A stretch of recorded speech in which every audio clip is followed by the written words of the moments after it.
नमस्कार दोस्तों, स्वागत है आपका डायनेमिक डीके में daily news with Dinesh Kumar के। आज के वीडियो में हम बात करने वाले हैं 20 जुलाई 2020 की इंपॉर्टेंट न्यूज के बारे में। दोस्तों, खबरें और वीडियो के लास्ट में कवर होने वाले मजेदार और इंपॉर्टेंट फैक्ट्स को जानने के लिए ये वीडियो पूरा देखिएगा। पहले बात करते हैं आज के वीडियो की अट्रैक्शंस के बारे में।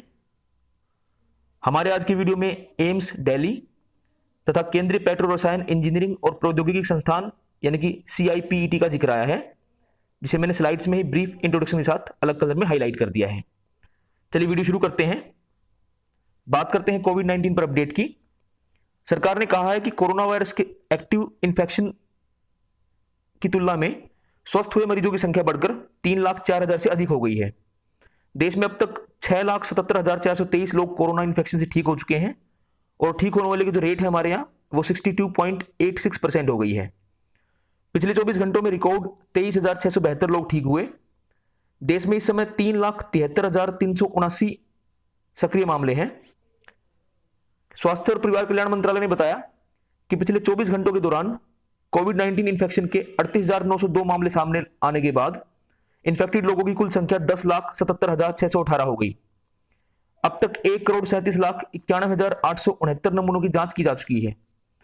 कोरोना वायरस के मामलों में सुधार की दर के हिसाब से जो टॉप 5 स्टेट्स हैं वो है लद्दाख, दिल्ली, हरियाणा, राजस्थान और अंडमान निकोबार।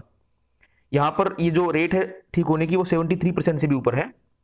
ऐसे 18 राज्य और केंद्र शासित प्रदेश हैं जहां सुधार की जो दर है वो नेशनल एवरेज जो है हमारी 62.86% उससे ज्यादा है। ठीक हुए कुल लोगों की संख्या के मामले में महाराष्ट्र सबसे ऊपर है, जिसके बाद तमिलनाडु और दिल्ली का नंबर आता है। कुल एक्टिव मामलों में 66% से अधिक मामले केवल महाराष्ट्र, तमिलनाडु, कर्नाटक, आंध्र प्रदेश और उत्तर प्रदेश से हैं। 5 राज्य और केंद्र शासित प्रदेश जैसे कि मणिपुर, नागालैंड, सिक्किम, मिजोरम और अंडमान निकोबार ऐसे हैं जहां कोविड-19 के मामले में अब तक एक भी डेथ नहीं हुई है।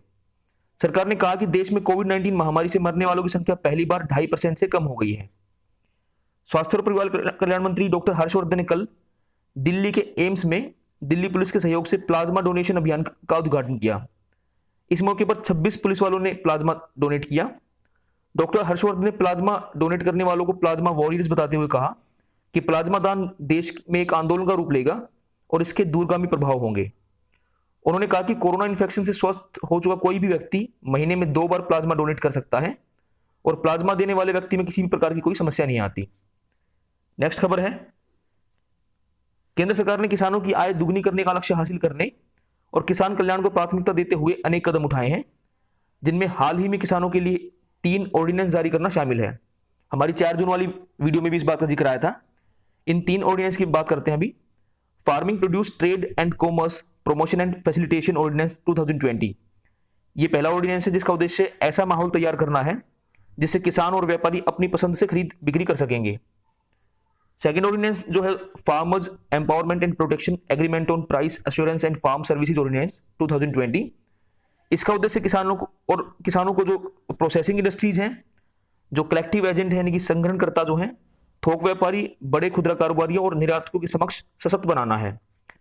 थर्ड जो ऑर्डिनेंस था वो है असेंशियल कमोडिटीज अमेंडमेंट ऑर्डिनेंस 2020। इसने आवश्यक वस्तु अधिनियम में संशोधन किया है। ये 3 ऐतिहासिक निर्णयों के माध्यम से कृषि बाजार और कृषि उत्पादों के व्यापार में सुधार आएगा। FPTC अध्यादेश का उद्देश्य APMC के एक अधिकार को समाप्त करना है और किसी को भी कृषि उपज की खरीद और बिक्री की अनुमति देना है। कृषि सेवाओं से संबंधित अध्यादेश के द्वारा अनुबंध की खेती को वैध बनाने के उद्देश्य से लाया गया है ताकि कृषि भूमि के बड़े क्षेत्र में भी खेती की जा सके। आवश्यक वस्तु अधिनियम में संशोधन किसानों की आय बढ़ाने की दिशा में एक महत्वपूर्ण कदम है। इसके जरिए कोल्ड स्टोरेज के क्षेत्र में निवेश को बढ़ावा मिलेगा। इन संशोधनों के माध्यम से किसानों और उपभोक्ताओं को दोनों को फायदा होगा और साथ ही कृषि उत्पादों के मूल्य में भी स्टेबिलिटी आएगी। बढ़ते नेक्स्ट खबर की ओर। हमारे रसायन और उर्वरक मंत्रालय के अधीन केंद्रीय पेट्रो रसायन इंजीनियरिंग और प्रौद्योगिकी संस्थान जो है उसको national accreditation board for testing and calibration laboratories NABL जो है उसने पर्सनल प्रोटेक्शन इक्विपमेंट किट के परीक्षण और प्रमाणन के लिए अधिकृत किया है। PPE किट में अंतर्राष्ट्रीय मानकों के अनुरूप दस्ताने, चिकित्सा ड्रेस, फेस शील्ड, चश्मे और 3 परत वाला मास्क शामिल है। CPET के लिए ये कोविड-19 महामारी के खिलाफ एक महत्वपूर्ण उपलब्धि है और आत्मनिर्भर भारत की दिशा में एक महत्वपूर्ण कदम भी है। हमारे रसायन और उर्वरक मंत्री डीवी सदानंद गौड़ा ने CIPET भुवनेश्वर की इस उपलब्धि के लिए उसे बधाई दी है। नेक्स्ट खबर है, prime minister Narendra Modi 6 crore follower के साथ ट्विटर पर दुनिया के शीर्ष पसंदीदा नेता बने हुए हैं। श्री मोदी के ट्विटर अकाउंट ने कल 6 करोड़ का आंकड़ा पार कर लिया, जिससे वे दुनिया भर में सबसे अधिक फॉलो किए जाने वाले भारतीय नेता के रूप में सामने आए हैं।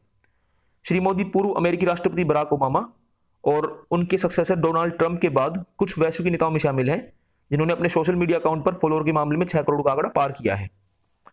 नेक्स्ट खबर है, हमारे केंद्रीय पर्यावरण मंत्री प्रकाश जावड़ेकर ने भारतीय कछुओं टर्टल जो होते हैं उनकी ट्रैकिंग और रिपोर्टिंग के लिए कर्मा मोबाइल एप्लीकेशन को एक यूनिक टूल बताते हुए इसकी प्रशंसा की है। उन्होंने कहा कि ऐसी जो इनिशिएशंस हैं ये देश की समृद्ध वनस्पतियों और जीवों के संरक्षण में नागरिकों की भूमिका को उजागर करती हैं।